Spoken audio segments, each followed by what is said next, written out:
सबसे पहली बात तो मैं ये बोलूँगा कि अभी आप ऑप्शनल को ऐसा तैयार एटलीस्ट 2-3 रीडिंग हो ही जानी चाहिए 10 तारीख से पहले। उसी पे लगा हूँ स्टार्टिंग तो। हाँ, अभी ऑप्शनल को अच्छे से कीजिए, ठीक है। थोड़ा बहुत अगर साथ में लेके चल सकते थोड़ा बहुत इथिक्स, ठीक है। अभी मतलब जीएस मत छूना, जीएस 1 2 3 मत छूना, ऐसे इथिक्स और ऑप्शनल बस। अभी 10 तारीख तक जब तक रिजल्ट आता है तब तक वही करना है। मतलब ये मान के चलो कि इधर आपको फुल मतलब एक बार 2 बार रीडिंग हो जाए जितना अच्छा है, ठीक है। पीवाईक्यू ज़रूर सारे देख लेना एक बार, जीएस के भी देख लेना, वो तो पीवाईक्यू कोई दिक्कत नहीं है। जीएस ऐसे हो गया और अपना ऑप्शनल हो गया 2013 से ही, उतना ज़्यादा पीछे जाने की ज़रूरत नहीं है। 13 से लेके इतना तो ज़रूर कर लेना। उसके बाद में आती है भाई सबसे पहले हिंदी इंग्लिश कंपलसरी की। तो हिंदी कंपलसरी का है मेरा मानना है कि उसमें तो इतना डर रहता नहीं है, पर फिर भी अगर थोड़ा बहुत कुछ काम करना चाहो तो पिछले 3 साल के पेपर कर लेना, ठीक है। हिंदी में तो खास तौर से उससे ज़्यादा ज़रूरत पड़ेगी नहीं। और इंग्लिश कंपलसरी के मैं बोलूँगा कि 5 साल के पेपर कर लेना, बस मैंने तो उतने भी नहीं किए थे पर मेरा मानना कि इतना तो करके जाना चाहिए। जब सीसेट लटकाता है ना तो उससे भी डर लगने लगता है फिर। हाँ, वो पिछले साल मेरा अटेम्प्ट इसीलिए ख़राब हुआ, मेंस इसीलिए ख़राब हुआ क्योंकि मैं आखिरी टाइम तक पेपर था, तब तक मैं यही था कि भाई अपन इंग्लिश कंपलसरी में फेल होंगे, पर ऐसा हुआ नहीं। तो मेरा मानना है कि आपको तो बहुत सही है सर, आपको तो घबराने की जरूरत है ही नहीं, आप लिख भी लेते हो, आपको सेंटेंस फॉर्मेशन भी सही है, सब कुछ ठीक है। हाँ, इंग्लिश तो ठीक है वैसे, हाँ, ठीक ठाक इतना कोई नहीं, पर हाँ ये है कि प्रैक्टिस जरूर कर लेना। जैसे प्रेशर प्रैक्टिस जरूरी है। हाँ, प्रेशर राइटिंग बिना प्रैक्टिस बिना नहीं होगी, और कंप्रेंशन में बिना प्रैक्टिस के नहीं होगा। मैं क्या हुआ था कि जैसे मुझे लगता था कि मैं कंप्रेंशन कर लूँगा, तो एग्जाम में ऐसा हो कि वो टफ दे दिया पेपर, मतलब अगर आप 2024 का पढ़ के देखोगे ना वो समझ में नहीं आएगा। तो मेरा मानना कि विदाउट प्रैक्टिस तो मत ही जाना, प्रेशर राइटिंग बिना प्रैक्टिस के नहीं जाऊंगा। ग्रामर में ऐसा है कि ज़्यादा मत सोचना, पर ये है कि 25 नंबर आ जाए। और मेरा मानना कि इजी पोर्शन करना जो आराम से, मतलब अलग से ग्रामर सीखने की ज़रूरत नहीं पड़ती है उसमें। तो ऐसे 25 नंबर आराम से, 25 नंबर, ज़्यादा टारगेट मत करना उधर, मतलब 25 से 30 के बीच में उतने आ जाते हैं, ज़्यादा अलग से पढ़ने की ज़रूरत नहीं पड़ेगी। आप थोड़ा बहुत समझ लोगे ना भाई इसका अच्छा इस टाइप से है, इस टाइप की क्वेश्चन। रिकॉर्डिंग हो रही है? हाँ, हो रही है। तो वो चीज़ ज़रूर कर लेना, मतलब आपकी 30 नंबर ज़्यादा सोचना भी मत ग्रामर में, उससे ज़्यादा आएंगे भी नहीं। क्योंकि मैंने देखा है, मैं इंग्लिश मीडियम वाले बच्चे तो वो बोलते हैं कि 35 से ज़्यादा तो हम भी नहीं कर सकते, जो भी जब आती है तब। और मैंने तो मोस्टली देखा है कि जैसे मोनिका से मैंने पूछा था, वो तो बोलती कि मैं तो करती नहीं हूँ ग्रामर, क्योंकि आते भी नहीं है, तो 4-5 क्वेश्चन वैसे करती हूँ, बस ख़त्म बात। वो मोस्टली उधर ही कर लेते हैं, तो वो हो जाता है। तीसरी बात यह है कि ऐसे के लिए आपको कुछ कोर्स तैयार कर लेना। और दूसरी बात यह भी है कि आप ऐसे में ना संस्कृत के श्लोक यूज कर सकते हो आप आराम से, इंग्लिश में भी कोई बड़ी बात नहीं, आराम से बस थोड़ा बहुत उसको एक्सप्लेन कर दो, पर आप आराम से यूज कर सकते हो। मैं खुद यूज करके आया था। हाँ, यही लग रहा था मैं संस्कृत पता नहीं लिखूं या ना लिखूं। नहीं, आराम से कोई दिक्कत नहीं।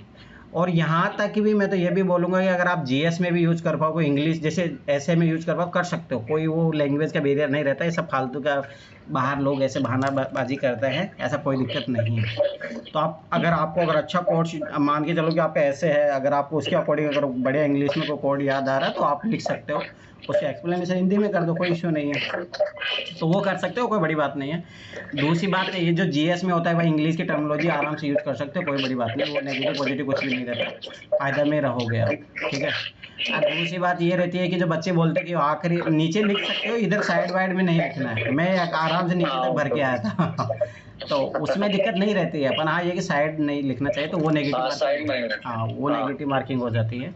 पर आप नीचे तक आराम से लिखो, कोई दिक्कत, मैं खुद नीचे तक लिख के आया था, तो वैसा कोई इशू नहीं है। जो सबसे बड़ी जो मुझे गलती किया मैंने, जैसे मेरा मानना है कि अगर आपके ऑप्शनल में 250 आ गए, तो मेरा मानना है कि आप अभी ये ट्राई करो कि 250 से नीचे तो किसी हालतों से नहीं जाए आप, मतलब उधर 300 तक पहुंच जाओ तो वो बहुत बढ़िया है, 250 से नीचे किसी हालतों से नहीं जाने चाहिए। तो इसके लिए मेरा मानना है कि ओनली पीवाईक्यू करना, आखिरी में टेस्ट सीरीज जो देना वो ओनली फुल टेस्ट देना, जो भी बस को बढ़िया कोई गाइड करने वाले हो, जैसे ओनली है इसमें थोड़ा ठीक है, मेंटर उनका वो ऑलरेडी 1-2 बार जो, या सिलेक्टेड बंदों को अभी है ना, आपको स्टार्टिंग में है ना वो सिलेक्टेड बंदों के कांटेक्ट में रखेंगे जो अभी सिलेक्ट हुए हैं। तो ओनली आइस का मेंटरशिप वो ठीक है, मतलब मेंटरशिप ज्वाइन जरूर कर लेना ओनली आइस का, तो खास तौर से वो मतलब क्या है, आपको सिलेक्टेड बंदे प्रोवाइड करेंगे अभी। अच्छा, हाँ, तो ऑप्शनल में भी मेरा मानना है कि उनसे कांटेक्ट में रहना, तो वो एक फ़ायदा मिलेगा। दूसरा ये है कि आपको ऑप्शनल ऐसे और इथिक्स मतलब 70% ध्यान इसी पे देना है। GS 1 2 3 में आप ज़्यादा टाइम दोगे ना तब भी नंबर नहीं मिलेंगे, परंतु हाँ उधर इतना ये है कि PYQ और सिलेबस जरूर करके चले जाना। इसके अलावा चाहे करंट अफेयर पढ़ो या नहीं पढ़ो, थोड़ा बहुत इंपॉर्टेंट लगे तो भाई जैसे अभी मान के चलो वो बोर्ड आया था, बिल आया था, वो देख सकते हो जो इम्पोर्टेंट है, पर वो जरूर देखना, पर करंट अफेयर पीछे मत पढ़ना। मैंने पिछली बार ओनली PYQ किए थे, उसी से इतने नंबर एवरेज नंबर आ गए थे। मेरा माना कि अगर मैं साथ में नोट्स भी करके थोड़ा क्लियर और करके जाता तो आराम से 20-20 30 नंबर और बढ़ जाते, तो उतना ही है। मैं इस बार यही सोच रहा था, मैं इसी वजह से दृष्टि की मेंटोरशिप ज्वाइन करने का प्लान नहीं था मेरा, क्योंकि वो करंट अफेयर्स के 2-2 3-3 घंटे क्लास लेते हैं, कोई मतलब बनता नहीं है उसका, वो कोई मतलब नहीं है और उसका, टाइम वेस्ट होता है वहाँ पे। बस पैसे लेने के लिए ज्वाइन कर लेना सर, कोई दिक्कत नहीं है। उसमें पीछे नहीं। वो अभी आराम से 2-3 महीने रहने खाने का देते हैं तो वो कर लेना। हाँ वो बढ़िया है उनका। उससे ज़्यादा कुछ ही नहीं, और कुछ भी नहीं, ना कोई टेस्ट सीरीज, ना फालतू में, ना वहाँ का कोई मटेरियल पढ़ना, ना कुछ भी नहीं। ना वो नहीं करूँगा इस बार। उसके लिए नहीं, परंतु हाँ ओनली IAS का ज़रूर फ़ायदा उठाना, उनका थोड़ा बढ़िया है, मतलब ठीक। उनका बढ़िया है। थोड़ा आप उनके टेस्ट देना तो थोड़ा ज़्यादा फायदेमंद रहोगे दृष्टि के बजाय, ठीक है। पर हाँ ये है कि दृष्टि के जो ऐसे के टॉपिक रहते हैं ना, तो इनके सिमिलर ही पेपर में आते हैं, तो थोड़ा वो फ़ायदा उठा सकते हो। हाँ ऐसे के लिए मैं मानता हूँ, जैसे मैंने पिछली बार ऐसे ही लिखे थे उनके, तो ऐसे के टॉपिक मतलब सिमिलर साउंड करेंगे आपको एग्जाम में, थोड़ा वो इतना तो रहता है उनका नियर भाई। पर मैंने देखा वो क्या पूछते हैं, जो विजन ने ऑलरेडी पहले पूछे हो ना पिछले सालों में, वही उठा के पूछते हैं। पर ठीक है जो भी है, सब एक दूसरे कॉपी करते हाँ हैं। वो कॉपी पेस्ट चलता रहता है इधर उधर। तो वो वाली, क्योंकि मैंने देखा कि ये टॉपर का कॉपी मैंने जाके पढ़ा तो मुझे पता लगा कि ये दृष्टि वालों ने अभी पूछा है। तो वो चलता है इधर उधर, पर उससे कोई मतलब नहीं है। पर हाँ ऐसे ज़रूर लिख लेना, ऐसे में मेरा लगभग इतने ही रहे थे तो उतना एवरेज उतना रहा। पर हाँ कभी कम नंबर देते हैं उसका ज़्यादा टेंशन लेना मत, पर ऐसे तो ज़रूर दृष्टि में लिखना, मेरा मानना ऐसे ज़रूर लिखना, ऐसे लिखना जरूर। GS VS का तो कोई मतलब है नहीं, वो ऐसे कॉपी बहुत दिनों बाद भी देते हैं तो मतलब है नहीं। और सबसे बड़ी बात तो मैं यही बोलूँगा कि आप जो है ऑप्शनल ऐसे इथिक्स, इधर ऐसा सोचो कि 500 550 नंबर आ जाए आपके, और आ सकते हैं, कोई बड़ी बात नहीं है, इधर ही ट्राई करना है। और उधर जो है आपको GS 1 2 3 में सोचना कि मिनिमम 250 और मैक्सिमम 300 तक पहुंच जाए तो बल्ले बल्ले है, पर 250 से नीचे नहीं जानी चाहिए। हाँ 250 से नीचे तो फिर नहीं होने वाला है, चांसेस थोड़ा खराब। मेरा माना 250 तो आ ही जाता है, 80-80 तो एवरेज तो आ ही सकते हैं, ऐसा कोई बड़ी बात नहीं। एक आध पेपर को तो खुद हाइक भी करता है वो अगर पहुंच जाएंगे। पर हाँ ये कि उधर ज़्यादा मेहनत करने की मत सोचना, ओनली PYQ और सिलेबस तो जरूर कर लेना, बस इतना जरूर कर लेना। ऑप्शनल तो उसी से डिपेंड करता है पूरा, मतलब सारा इथिक्स ऐसे सब उधर उसी से ही होगा, ऑप्शनल और उससे। और मेरा माना कि जैसे कि एक तो कि जैसे ऐसे में खास तौर से जैसे ब्लैक पेन का और उसका जरूर यूज़ करना, ऐसे में तो खास तौर से। हाँ उसमें टाइम मिल भी जाता है, टाइम मिलता भी है, उसमें यूज़ करना चाहिए। उसके अलावा GS में तो बिल्कुल सोचना भी मत कि टाइम मिलेगा भी नहीं। नहीं मिलेगा उसमें, क्योंकि मेन तो है कि कंप्लीट होना चाहिए पेपर, कंप्लीट ही नहीं होगा अगर उसमें पेन बदलने के चक्कर में रहेंगे तो वो नहीं होगा। और दूसरा केस स्टडी मैंने अब क्या, जैसे मेरे एथिक्स में 86 आए तो मुझे पता लग गया क्यों कम आए।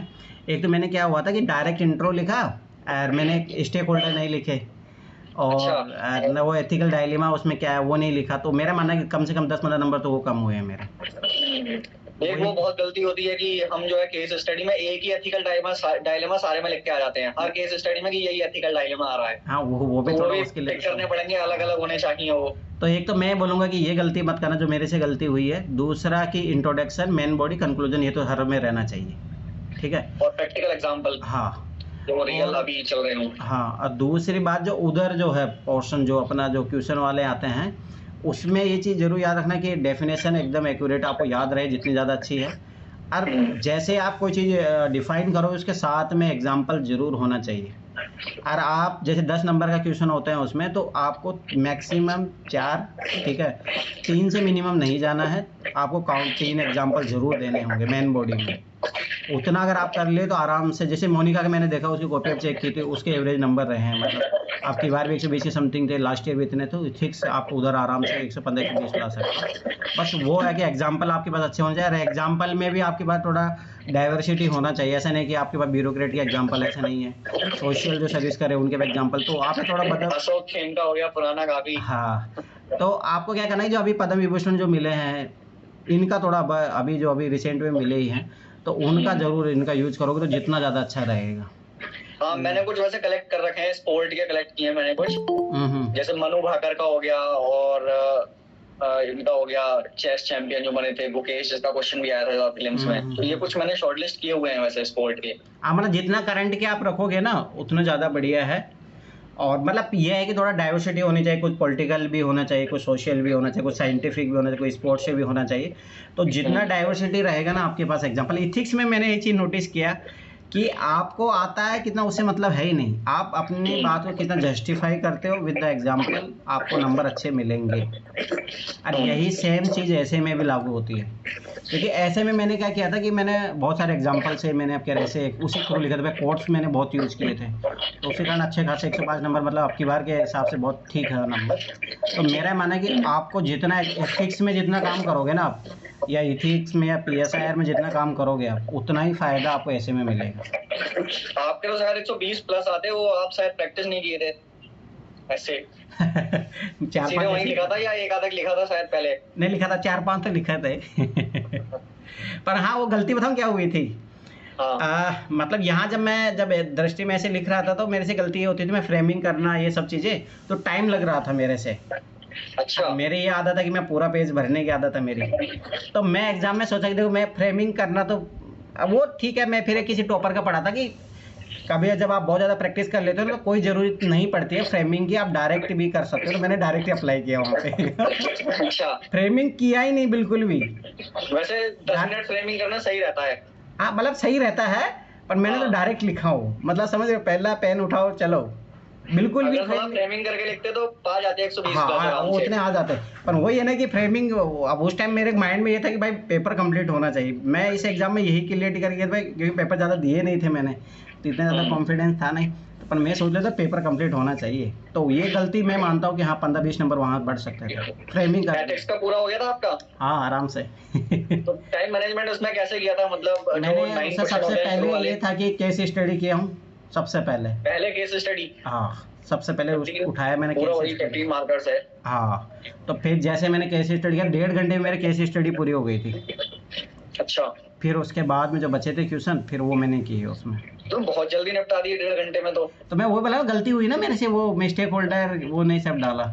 अच्छा। हाँ, वही मैं लगभग 2 घंटे लगी जाते हैं 15 मिनट उधर लगती है, 10-15 मार्क्स भी बढ़ते। हाँ, ये तो 1 घंटे 15 मिनट में निपट जाता है पहला वाला एरिया तो। हाँ, पर उधर जो है मैं 1.5 घंटे में कर लिया था, तो वही गलती भी हुई। और पर हाँ, ये कि मैं भर के लिख के आया था पूरा, ये ऐसे इथिक्स में एक हल्का सा भी पेज खाली नहीं था। और इसमें जीएस में कैसे अटेम्प्ट किए थे? मतलब पहले जीएस में मेरा ऐसा था कि मैंने किसी देखा था, तो ये मतलब वो बेस्ट तरीका भी लगा और आराम से हो गया था। पहले 1 से लेके 5 तक कर लो आप, ठीक है। अच्छा। उसके बाद में 11 से लेके 20 तक करो, फिर आखिर में वो 5 क्वेश्चन कर लो, तो वो बढ़िया रहा। मैंने वो उसी तरीके से किया था, GS 1, 2, 3 ऑप्शनल भी मैंने इसी तरीके से किया था। तो वो अप्रोच बढ़िया रहती है, मतलब उससे हो जाता है आराम से। तो पेपर तो कंप्लीट होने मैं आराम से हर बार एग्जाम में 5 मिनट पहले ही कंप्लीट कर लेता था कोई सा पेपर। वो मतलब ऐसे कोई दिक्कत नहीं हुई कि आखिर तक मैं लिख ही रहा हूँ, वैसा कोई दिक्कत होता नहीं है। तो जैसे मेरा मानना क्या ना, GS 1, 2, 3 में से ना आपको क्या करना पड़ेगा, जैसे पेपर मिलता है ना, तो उसमें से ये क्वेश्चन छांट लेना कि जो क्वेश्चन अपने एकदम बाउंस है, और वो हमेशा आते हैं बाउंस। हाँ, वो 4-5 आते ही हैं। GS 1 में आ गए थे, GS 3 में। तो आपको क्या करना पड़ेगा, उन क्वेश्चनों को आखिरी में अटेम्प्ट करना है। लिख के जरूर आना है, भर के तो कॉपी जरूर आनी है, पर ये कि उनको आखिरी में अटेम्प्ट करना है, ताकि आप आराम से जो सही क्वेश्चन आ रहे हैं आपको उनको अच्छे से प्रॉपर टाइम देना, उनमें क्वालिटी सही रहे। हाँ, बस ये चीज़, ये बहुत माइंड का गेम है।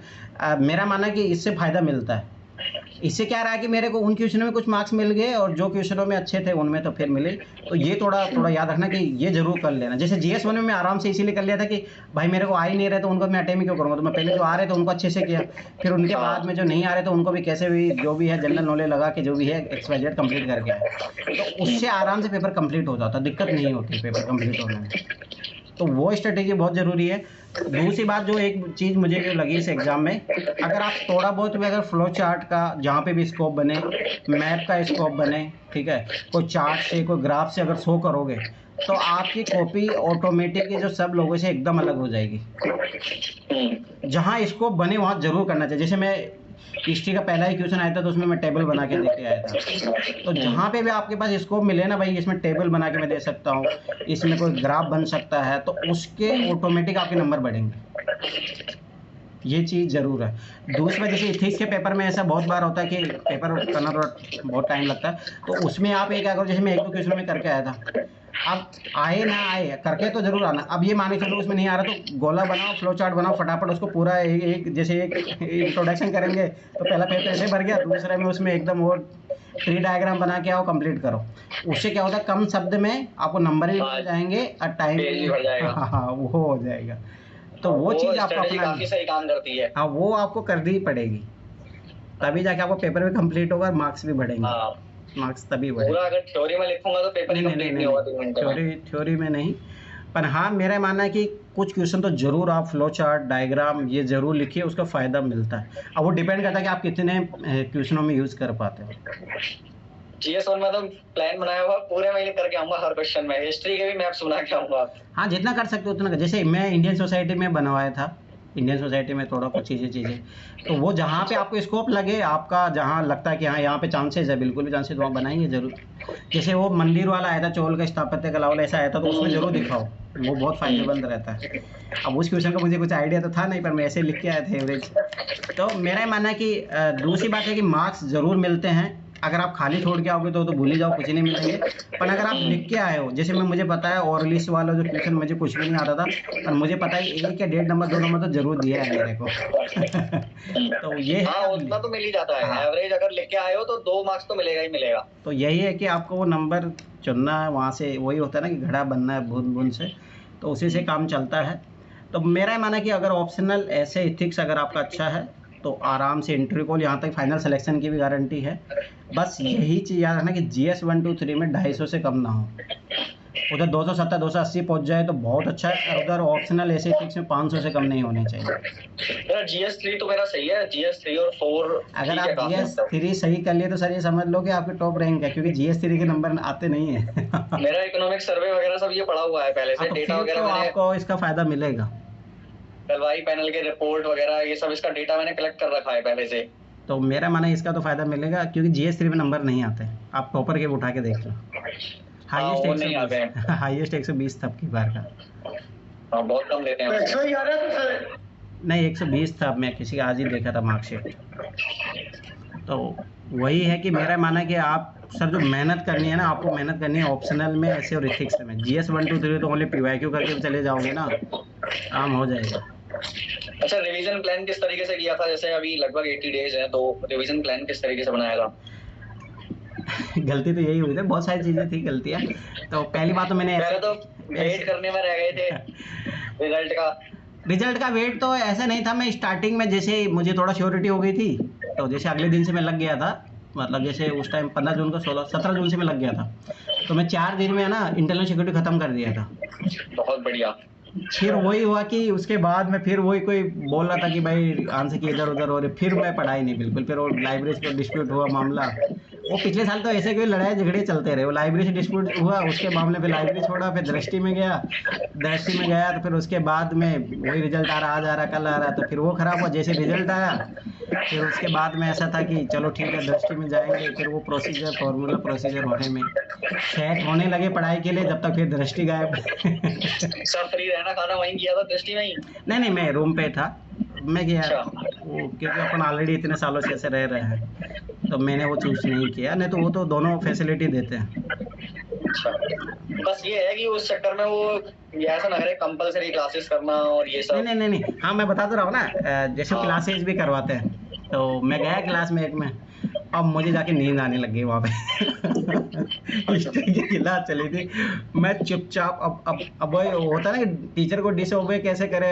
हम 1 मिनट भी क्लास रुकने का मन नहीं कर रहा, मैं तो भाग के आगे जो गाली दे रहा दो, कुछ भी करो। तो मैंने माना इन चीजों में बिल्कुल भी मत पढ़ना कि भाई टीचर को जो उसमें कंपलसरी तो नहीं है ना कि मतलब अटेंड करना ही करना है। कंपलसरी नहीं होता है, बस वही होता है। पर लगता है ना कि पहली बार जब जैसे बहुत सारे बच्चे तो इसीलिए पिछली बार रिजल्ट खराब क्यों रहा, एक तो 1000 चीज़ें चलाते हैं। पहली चीज़ तो यही थी इनके बाद डेली टेस्ट लेना 75 दिन में। वो भाई कुछ मैंने तो अब देखो सर वही तो है ना कि मतलब ये लोग ये नहीं समझते, ये मतलब वो होते ना 1 फिट ऑल अप्रोच जैसे होते ना भाई, सबको अब जैसे मैंने एक भी टेस्ट नहीं लिखा, मेरा फिर भी एक भी क्वेश्चन नहीं छूटा। और ये कोई गारंटी नहीं जिसने सारे टेस्ट लिखा हो सारा का सारा पेपर कंप्लीट किया हो। मेरे पास सारे नोट्स तैयार है, मेरे को क्लास की जरूरत ही नहीं है। अब फिर मेरे को जबरदस्ती कोई क्लास में डालेगा तो मेरा टाइम वेस्ट वो है। ऐसा जबरदस्ती कुछ नहीं डालते हैं, वो आपकी इच्छा पे है। तो मेरा मानना है कि तो उन चीज़ों में बिल्कुल भी नो, चाहे विकास द्विवेदी खुद भी आ जाए ना तब भी कोई ज़रूरत नहीं इन्वॉल्व होने की। मतलब पर्सनली तो मेरा यही एडवाइस रहेगा, कोई ज़रूरत नहीं है। लोग क्या चमक दमक के पीछे भी भागते हैं ना, अरे इतने बड़े सर हैं तो आपको सिखा देंगे, ये है वो है।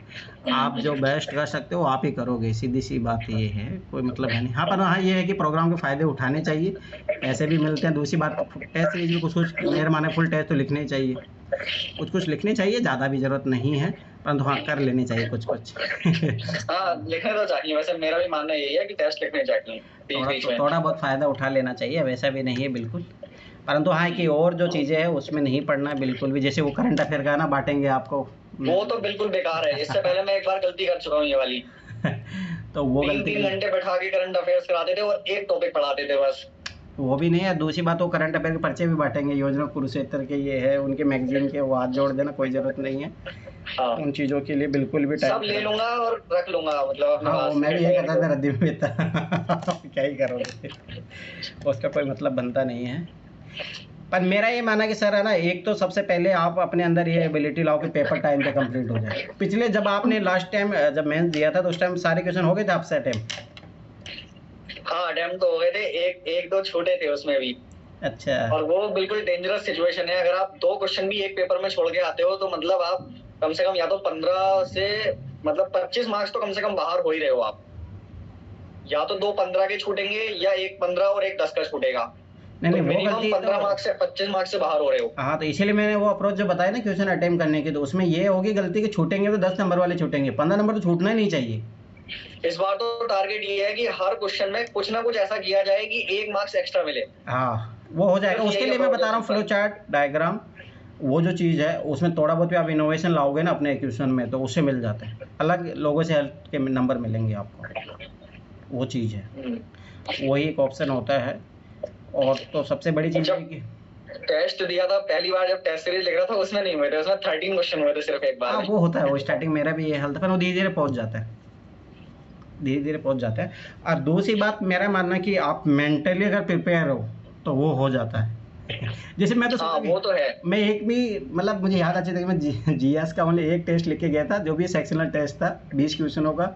इसके अलावा एक रूम पे जरूर इथिक्स का लिखा था मैं कि एक बार लिख के तो देख लूँ, इसके अलावा मैंने नहीं लिखा था, बिल्कुल भी नहीं लिखा था। तो फिर मैं पेपर में गया, कंप्लीट करके आया। तो स्ट्रेटेजी प्लानिंग वो ज़्यादा इंपॉर्टेंट होती है, उससे माइंडसेट अगर है बना हुआ तो हो जाता है फिर वो कंप्लीट। हाँ, तो उतना वो कोई ज़रूरत नहीं आती है। तो बस वही है कि बस उसमें थोड़ा बहुत ये प्रायोरिटी थोड़ा ध्यान रखना कि जो क्वेश्चन आ रहे हैं उनको पहले अटेम्प्ट करना, जो नहीं आ रहे हैं उनको बिल्कुल बाद में वो देखेंगे आखिरी में, तो वो आराम से हो जाता है पेपर अटेम्प्ट। और एक चीज़ मैं फिर बता रहा हूँ सर कि है ना, ये चीज़ होती है कि आपको आइडियलिज्म में नहीं पढ़ना है।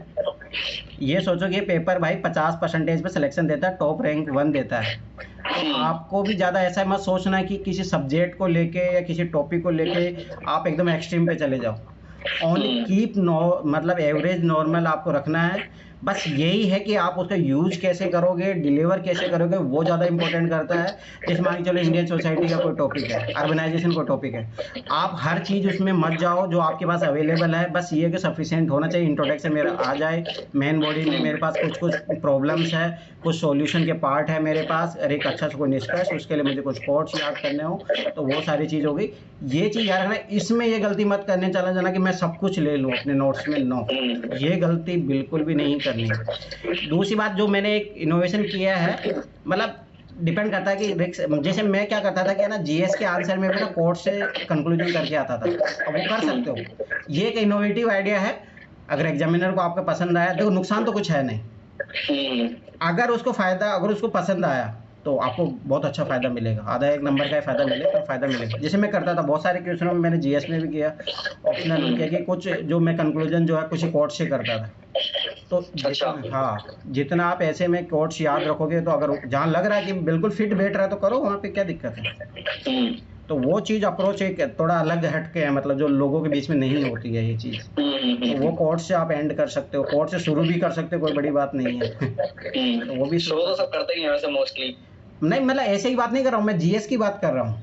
अच्छा जीएस में? हाँ हाँ, अगर उसमें पॉसिबल होगा कहीं हाँ पे तो तो हाँ, शुरुआत आराम कर से सकता हूँ। आराम से।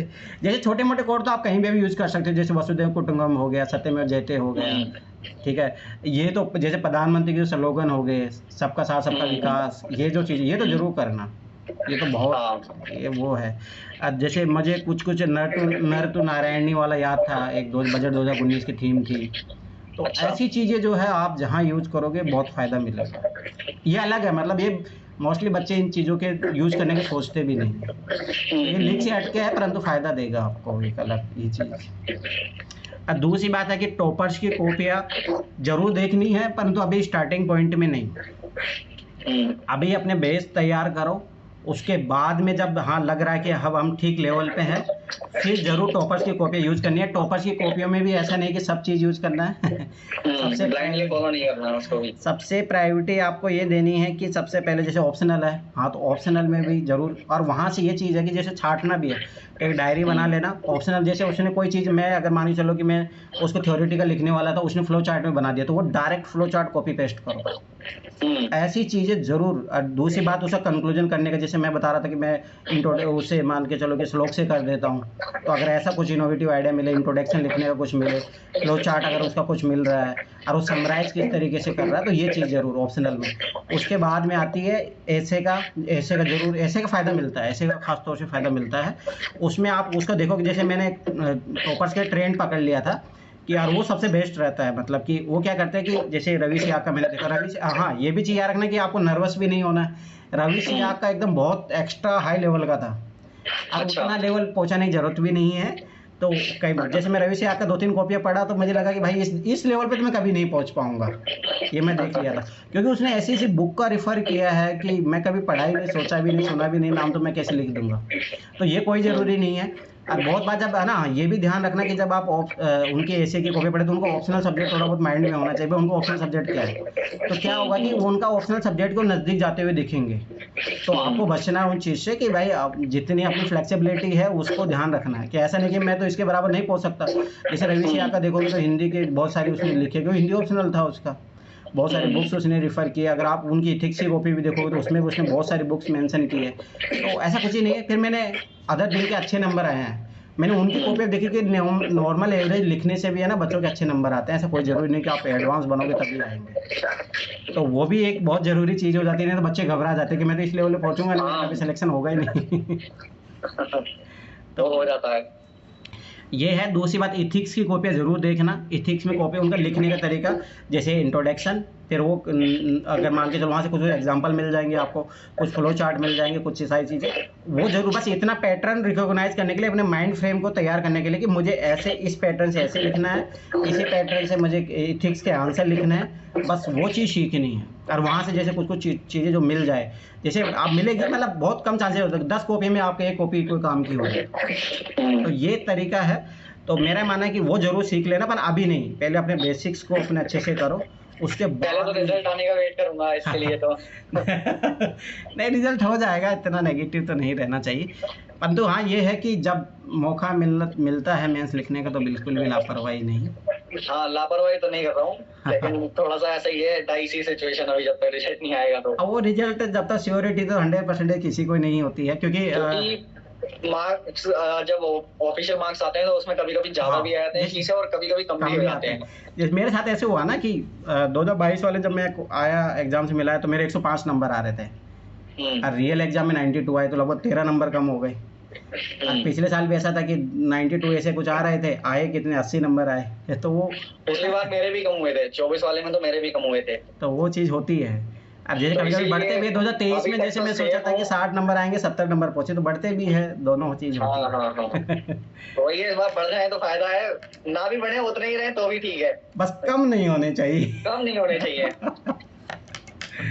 कम नहीं होने चाहिए सारी चीजें। इसी लाइन पे अटका हुआ हूँ, लेकिन शुरू कर दिया है एथिक्स, अभी तो आधा निपटा भी दिया मैंने 2-3 दिन में ही। इतनी ज्यादा टाइम नहीं लगेगा। हाँ, मैंने निपटा दिया, क्योंकि इस समय वैसे भी, क्योंकि जितनी जल्दी निपटा सकता हूँ उतना बेहतर है। बस वो एक इथिक्स ऐसे में कॉन्फिडेंस ले लेना, और पीवाई को लिख लेना, कोई जरूरी कोचिंग को ऐसे मत पीछे पड़ना, मेंटर से है ना। आपको जब रिजल्ट आ जाएगा ना, उसके बाद जब लिखना शुरू करूंगा भेजूंगा आपके पास। मेरे पास चेक करा लेना। दूसरी बात, कोई भी मेंटर आपको मिले तो उससे भी एक बार जरूर डिस्कस कर लेना, तो वो फ़ायदा मिलता है, मतलब जितना फ़ायदा उठाओ ज़्यादा। और मेरा मानना है कि अपने कलीग्स होते हैं वो ज़्यादा बढ़िया ओपिनियन देते हाँ, वो ज़्यादा बढ़िया बताते हैं। हैं जो पढ़ाई में जो लगे हुए हैं वो ज़्यादा बढ़िया रहता है, तो ऐसे नहीं। हाँ, जो बुड्ढे कोचिंग का तो हम लोगों ने देखा हुआ है ना अंदर कैसा रहता है। तो वो कोई मतलब बनता नहीं है।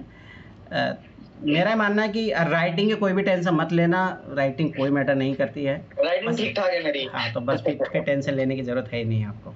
मतलब ये जो रहती है ना कुछ बच्चों को, भाई राइटिंग खराब रहती है, यूपीएससी साइड में कर देता है, ये सब फालतू की बातें। हाँ, वो बस समझ में आना चाहिए, पढ़ने में आना चाहिए, उससे ज़्यादा कुछ नहीं। वो है कि आपको जो लाइन्स होते हैं उनके बीच में गैप होने चाहिए, वर्ड्स के बीच में अच्छा गैप होना चाहिए, बस इतनी सी बात है। कॉपी फेल्ड होनी चाहिए लास्ट तक, बड़ा लिखा हो चाहे, लेकिन कॉपी लास्ट तक फेल्ड होनी चाहिए। हाँ, ये मैंने बहुत सारे टॉपर्स के में देखा है जिनके हाई मार्क आए हुए हैं उनके कॉपी में, और जिनके कम मार्क्स है उनमें यही फर्क देखा मैंने कि वो अपनी पूरी कॉपी भर के आ रहे थे। वो बड़ा लिख के आ रहे थे, लेकिन पूरा पेज जितना दिया हुआ था उनको, जैसे 3 पेज का दिया था 15 मार्कर्स के लिए, तो 3 में लिख के आ रहे थे। वो पूरा फ्लो चार्ट वगैरह बना के कैसे भी भर रहे थे उसको वो। हाँ, ये चीज़ स्ट्रेटेजी रहती है। ये मैंने देखा ऐसा। रहती है ये चीज़, ये सही है। और सर ग्रुप से भी हो रहा है बच्चों का कुछ चांस तो सेफ जोन है, में? चांस तो है, हाँ है, सेफ जोन में 3 लोग हैं। अच्छा, हाँ, मतलब जिनका 100% चांसेज अपन बोल नहीं सकते। अब मैं तो हाँ, रिजल्ट वही टाइप्स जो है ना, इस बार का पेपर ही ऐसा है कि किसी को मेरा कुछ मानना है पता कि नहीं आपकी बार ऐसा होगा कि जो फेल हो रहे हैं वो पास भी हो सकते हैं, जो पास हो रहे हैं वो फेल भी हो सकते हैं। ऐसा भी हो सकता है, कुछ नहीं पता है। कोचिंग वाले सही से खुद की नहीं बना पा रहे, 10-10 क्वेश्चन का फर्क आ रहा है। तो स्वाभाविक सी बात है कि वेरी तो करेगा रिजल्ट इधर उधर, परंतु हाँ बस ये कम ना है। हो, उतना ही रहे तो ठीक है। या उससे ज्यादा हो जाए, कम ना हो बस। अब वो डिपेंड करता है कि किस तरीके से कितनी आंसर किसे मिला है, क्या है वो भी। मैंने मिलाया तो 5-6 से है। तो सबसे फिर आप लोएस्ट मुझे बताओ ना, आप ये बताओ कि कंफर्म आपके जो सब में सही हो रहे हैं वो कितने क्वेश्चन है? मैं देखो आपको अपना पूरा डेटा मैंने लिख लिया एक जगह। हाँ, फिर मैं बता दूंगा आपका क्या होगा। देखो मैं जीएस में रिजल्ट हमेशा इनसाइट, निकलता। जीएस में इनसाइट और ओनली आईएएस से 82, स्टडी आईक्यू और फोरम से 87, और बाजीराम से 94। ये तो जीएस का है। और सीसेट में विजन से 72.5, और सीसेट इसका ओनली आईएएस और फोरम से 79, और जो बाजीराम है उसका तो बिल्कुल बेकार है, 62.5। अच्छा, तो मतलब मिनिमम जीएस में आपने ये नहीं देखा, ये नहीं देखा कि जैसे मान के चलो कि हर कोचिंग के अनुसार कितने आपके एकदम करेक्ट हो रहे हैं और डाउट में कितने हैं? 41 नेट करेक्ट आ रहा है, मतलब सब नेगेटिव वगैरह हटा के मिनिमम। अच्छा, और मैक्सिमम जो जा रहा है वो 47 जा रहा है। नहीं, मैं ये बोल रहा हूँ कि जैसे ओनली आईएएस में, विजन में, उन दोनों में जो दोनों सही दे रहा है वो कितने? वैसे मैंने मैच नहीं किया। बहुत ज्यादा वेरिएशन कर रहा है दोनों में। नहीं, वो है ना बेस्ट तरीका होता है। हाँ, है तो बेस्ट तरीका, उसमें दिमाग बहुत लगाना पड़ेगा फिर। मैं हमेशा ऐसा ही करता हूँ। तो वैसे तो ये लोग टेलीग्राम पे डाल देते हैं कि सबका मिला के एक फाइनल आंसर जो है उसके हिसाब से डाल देते हैं। एक टॉपर्स की भी आती है जो लास्ट ईयर के टॉपर्स से, उससे मिलाया था मैं भी, उससे मिलाया था मैंने, तो 86 उससे बन रहा है। अच्छा, पता नहीं, अब मतलब इतना एवरेज बन ही रहा है, 86 से अब अभी बन रहा है लगभग, और 1-2 से उसमें कम आ रहा है, 82 आ रहा है। नहीं उतने नहीं होगा, पर जैसे मेरा माना, जैसे मैं ऐसे मिलाता हूँ, जैसे मैंने सीसेट का मिलाया था, ऐसे विजन से मेरा 80 आ रहे हैं, ओनली आईएएस से 76 आ रहे हैं। अब मैंने क्या किया भाई, उन दोनों में जो सही हो रहे हैं कंफर्म, तो वो उन दोनों में 34 सही हो रहे हैं मेरे। अब 9 क्वेश्चन डाउट में, तो 34 मेरे मार्क्स श्योर हो गए, तो मतलब वो 62 मेरे नंबर फिक्स हो गए। अब उन 9 में से 2 क्वेश्चन सही हुए, मैं पास हो जाऊंगा, ठीक है। तो मैं ऐसे मिलाता हूँ, तो उससे क्या होता है कि आपको श्योरिटी मतलब कितना है। अब जैसे जीएस में मैंने ऐसे मिलाया है, जीएस में, सीसेट में तो मेरा क्लियर है इस हिसाब से। तो हाँ, अगर इस हिसाब से देखोगे ना तो फिर कभी नीचे नहीं जाओगे, ऊपर ही जाओगे, नीचे नहीं जाओगे। एक आपने भी तो ग्रुप में भेजी थी वो वाली की, सीसेट की, जिसमें सारे का मिक्स था, मतलब लिखा हुआ था उसमें। जो मैंने एक सिंगल पेज वाली भेजी थी ना, उस बंदे का है, उसका एक्यूरेसी बहुत ज़्यादा है पैसेज के लिए। वो बंदा मतलब पिछले 4-5 साल से मैं उसको ऑब्जर्व कर रहा हूँ, वो सही निकालता है। उसको उसने दिया भी 2024 में, उसका एक भी क्वेश्चन गलत नहीं हुआ यूपीएससी का आंसर की से। उसके हिसाब से तो मेरा काफी सही जा रहा है। तो फिर वो सही है, उसमें तो सेफ जोन में जा रहा हूँ मैं, तो हो जाएगा। तो मेरा मानना है कि आपको तो एक भी दिन खराब नहीं करना चाहिए। नहीं, आराम तो नहीं कर रहा हूँ खैर। बस अभी मैं इसीलिए मैं लाइब्रेरी जाने लगा, क्योंकि घर पे रहूंगा तो पढ़ नहीं पाऊंगा फिर इसी चक्कर में। हाँ ये सही बात है, रूम पे नहीं होती है पढ़ाई। हाँ रूम पे नहीं होती है। ठीक है फिर सर, थैंक यू आपके इस समय के लिए। बहुत सारी मिस्टेक्स आपकी पता लगी, इस पे काम किया जाएगा। सबसे बड़ी बात है कि मेंटली फ्री रहना। हाँ ये सबसे बड़ी बात है कि मैं पिछली बार चीज़ों में उलझा रहा। अब जो भी है सिचुएशन बनती है, जो भी XYZ है, जितना मेंटली फ्री रहोगे, घर का कोई भी जो भी प्रॉब्लम है, जब तक बड़ा प्रॉब्लम नहीं हो, जब तक अपने इन्वॉल्वमेंट से ही सही होगा, एक अलग मामला है। जब तक आपकी ज़रूरत नहीं पड़ रही है तो दूर रहो चीज़ों से, चाहे फैमिली हो, फ्रेंड हो, कोई भी हो। जितना इन चीज़ों से दूर रहोगे उतना पीसफुल माइंड से तैयारी कर पाओगे। थोड़ा बहुत इन्वॉल्वमेंट रहे, स्ट्रेस होगा, बहुत सारी चीज़ें होती। पिछले साल वही चीज़ें रही, बहुत सारी चीज़ें ख़राब हुई। तो मेरा मानना है कि इन चीज़ों से बिल्कुल दूर रहना। और तीसरी चीज़ की जैसे फ्रेंड लोग फ़ोन कॉल करते हैं, उनसे भी अवॉइड रहना। फोन स्विच ऑफ कर देता हूँ आज से भाई। अब तो मतलब जो भी है ये थोड़ा बहुत अपनाना पड़ेगा, एटलीस्ट 60-70 दिन के लिए तो अपनाना ही पड़ेगा। हाँ इतना तो करना ही पड़ेगा, क्योंकि बहुत शायद ऐसा होता है कि उस टाइम है ना, मतलब क्या होता है दिक्कत, जैसे आप मान लीजिए लाइब्रेरी में जाके बैठे ही, मेरे साथ बहुत बार हुआ ऐसा, फ़ोन आ गया किसी का, 2-3 बार कॉल आ रहा है, फिर आप बाहर जाके बात करोगे, फ्लो टूटता है पढ़ने का, 15-20 मिनट बात हुई, फिर पढ़ने बैठोगे, फिर अपने आप को स्टार्ट करोगे, तब तक फिर वो चीज़ होगी। वो रिस्क लेना ही नहीं है, क्योंकि पता है कि मेंस लिखने का मौका आपको हर बार नहीं मिलता। मुझे लास्ट 2 इयर्स में कभी GS हो रहा है, कभी CSET हो रहा है, इस चक्कर में फंसा हुआ हूं। अब जाके नंबर आएगा, अभी रिस्की जोन में है थोड़ा सा, बट लग रहा है कि पॉसिबल है, हो जाएगा, होना चाहिए। बस अभी है कि प्रे कीजिए। अब वही ऑप्शन हाँ वही है अपने हाथ में, तो अब अपने हाथों में नहीं है चीज़, तो बिल्कुल प्रेयर्स कीजिए, वही कामना होगी। तो और तो मेरा ये मानना है कि लगिए सर, और कोई जो मेरी हेल्प चाहिए बताइए, मैं ज़रूर तैयार हूँ। ठीक है सर, बिल्कुल जैसा भी मुझे ज़रूरत पड़ेगी मैं हेल्प ले लूँगा। पर मेरा मानना है सर, बस ऑप्शनल पे कमांड कर लेना, GS में मैं पूरी हेल्प कर दूंगा, पर ऑप्शनल में आप अपने लेवल पे, मतलब मेरा मतलब उसमें ओनली आईएएस का मेंटरशिप जरूर थोड़ा देख लेना, वो अच्छा प्रोवाइड ऑप्शनल सर मैंने तैयार किया है अपना, और कुछ इस तरीके से तैयार किया था मैंने ChatGPT की हेल्प से भी, कि वो कंटेंट किसी के पास नहीं है। मैंने पिछले साल प्रॉपर टाइम दिया था। नहीं फिर ठीक है। मतलब मैंने जो थिंकर्स वाले पोर्शन होता है, इसमें मार्क्स लेना सबसे मुश्किल काम होता है, उसमें भी मैंने उसको ऐसी गवर्नमेंट की स्कीम से जोड़ दिया है जो उसका प्रेजेंट रेलेवेंस दिखा रही है। ठीक है, फिर वो बस वही काम आएगा। हाँ उस पर तो मैंने अच्छा खासा काम कर लिया है। बस उसका यही चीज याद रखना कि PYQ सारे लिख लेना, 2013 से लेकर 2024 तक वही क्वेश्चन आते हैं घूम फिर के, ज्यादा मत जाना। वही आते हैं, ज्यादा पुराने पेपर मत जाना, बिल्कुल भी मत जाना। ऑप्शनल में तो वही आते हैं।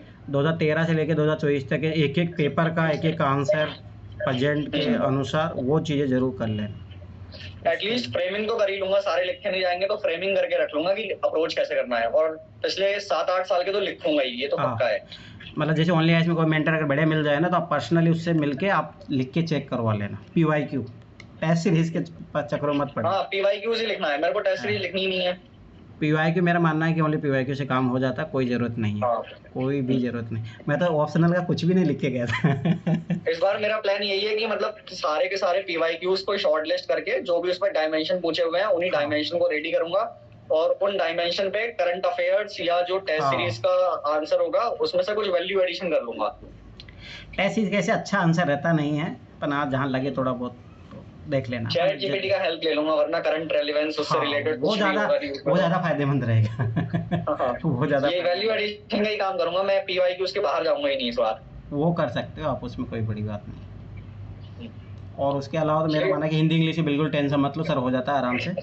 वो उसका आपका ठीक है, मतलब उसकी टेंशन मत लेना, फिर बता रहा हूँ बिल्कुल भी। मतलब ये गलती मेरी बहुत बड़ी गलती थी पिछले साल। अब वो जब तब तक मेंस नहीं लिखते तब तक आइडिया नहीं रहता है, पर मैं बता रहा हूँ ना, मैं पास हो गया ना सर, कोई सब पास हो जाएंगे। ये मैं गारंटी के साथ बता रहा हूँ, मैं पास हुआ हूँ तो सब पास हो सकते हैं, तो बिल्कुल भी टेंशन मत लेना उसकी, तो बिल्कुल भी नहीं। ठीक है सर, ये कि कॉपी भर के आना, बस ये चीज याद रखना, उसमें भी कॉपी भर के आनी बस। उसमें भी कॉपी भर के आए थे पूरी? हाँ पूरी। इंग्लिश में पूरा भर के आया था, हिंदी में 40 नंबर वाला छोड़ के आया था। अच्छा। 110 नंबर उधर आ ही गए थे, तो कोई जरूरत थी नहीं, पर इंग्लिश में पूरा एक भी कुछ भी नहीं आया तब भी करके आना। ठीक है। तो बस वो चीज़ याद रखना, कुछ कोड्स याद कर लेना इंग्लिश के, और कुछ संस्कृत वाले यूज कर लेना, बस इतना हो जाएगा उससे काम। कुछ भी टेंशन, मतलब उसका तो बिल्कुल भी माइंड मत रखना। ठीक है। मतलब वो बहुत बड़ी दिक्कत है, वो मत रखना, और आराम से मैं गारंटी साथ बता रहा हूँ पास हो जाओगे, कोई दिक्कत ही नहीं। सही है, वही 2-3 साल के पेपर लगा लूंगा, उससे ज्यादा कुछ नहीं करूंगा। हाँ, उससे ज़्यादा कुछ ही नहीं, 21/23 लगा लेना बस, उसके ज़्यादा कुछ जरूरत करने की जरूरत बिल्कुल भी नहीं। उसका तो 1% भी टेंशन, क्योंकि मैं बता रहा हूँ सर, मुझे कुछ भी नहीं आता था, ना ग्रामर आती थी ना पैसे जा रहा था, ना प्रेशर राइटिंग आती थी, बस मैं करके आया था। तो वो क्या है ना, मतलब ये देखते हैं कि बंदा आखिर तक लड़ रहा है ना, तो फिर उसको सपोर्ट करते हैं। और मुझे पता है मुझे पास किया गया है, मैं तो साफ मानता हूँ मैं पास नहीं था, तो जब वो पास किया गया है तो भाई सब ऐसी बातों पास करते हैं। सर एफर्ट्स, वैसे एफर्ट से फर्क तो पड़ता है। हाँ इस बार मैं बस। सीसैट में 3-4 बार ऐसा फील हुआ मुझे कि मैं क्विट कर देता हूँ, नहीं होगा अब। क्योंकि मैं शुरू में चला गया था मैं तो रीजनिंग करने के लिए, और 1 घंटा हो गया मेरे से 10 क्वेश्चन हुए सिर्फ 1 घंटे में। और फिर 1 घंटे में पैनिक क्रिएट हो गया कि अब अगर कॉम्प्रिहेंशन नहीं करा तो अटेम्प्ट नहीं बचने वाला। और फिर तेजी से पढ़ने पड़ रहे हैं सारे पैसे आंखों के सामने से, इतनी तेजी से लाइन जब पढ़ोगे तो चक्कर आने लगते हैं फिर। तो बीच में कई बार ऐसा हुआ कि मतलब मन करा कि नहीं छोड़ देता हूँ, अगला अटेम्प्ट देंगे अगर मन किया तो, वरना छोड़ते हैं अब। फिर भी लास्ट मोमेंट तक फिर कोशिश करता रहा। मैंने कहा नहीं, करना तो यही है, क्योंकि जीएस ठीक ठाक हुआ है, जीएस में हो जाएगा, अब और कोई ऑप्शन नहीं है, अटेम्प्ट करना ही पड़ेगा। इसी वजह से वो लास्ट में वो शायद कॉम्प्रिहेंशन ही बचा रहा है इस बार मुझे। नहीं 23 तो बहुत बहुत ज़्यादा सही हुए हैं आपके। हाँ, एफर्ट तो उसी में लगाए मैंने सारे कर। नहीं सही है फिर तो। बस एक ही नाम याद आ रहा था, राधा राधा। वो तो है, मैं फिर बता रहा हूँ वो जरूरी है, वो जरूरी है उसके बिना कोई ऑप्शन ही नहीं बचा था वहाँ पे फिर। और अब भी वही जरूरी है, मैं तो बोलता हूँ बस भगवान इतना तो जरूरी है। अब आखिरी में तो भाई जो करना तो करके आ गए, अब भगवान ही बचाए। बिल्कुल, और वही है, रिजल्ट भी अपने हाथ में नहीं है, जैसा होगा जो होगा देखा जाएगा। वो चीज तो क्लियर है एकदम, बिल्कुल। ठीक है सर, फिर आप कंटिन्यू करिए, पढ़ाइए इनको। ठीक, कोई भी हेल्प चाहिए सर बता देना, कोई दिक्कत नहीं है, मैं रेडी हूँ, अभी तो मैं जिंदा हूँ। अब फिर देखेंगे, ठीक है, देखा जाएगा जो भी है। ठीक है सर, थैंक यू सर।